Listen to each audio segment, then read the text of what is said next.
ቀይ ባህርን በሚመለከት በተደጋጋሚ አንስቻለሁ። ደግሜ አቋሜን ለመግለጽ እንዲመቸኝ እስራኤል የጎላን ተራራ ለምን ያዘች? እስራኤል የጎላን ተራራ ያዘችው ለናሽናል ሴኩሪቲ፣ ለህልውናዬ፣ ለኤግዚስተንሴ ችግር ያጋጥመኛል ብላ ስላመነች። ኢትዮጵያ የባህር አክሰስ አያስፈልጋትም ብሎ የሚያምን አይገባትም ብሎ የሚያምን ሰው አንድ ተፈጥሯዊ ህግ የሳተ ይመስለኛል።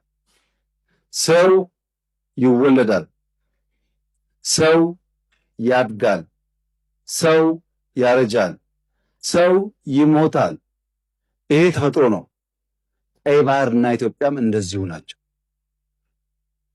በሆነ ጊዜ ማርጀት፣ በሆነ ጊዜ መድከም ቢኖርም ቀይ ባህርና ኢትዮጵያ ለዘላለሙ ተነጣጥለው መኖር አይችሉም።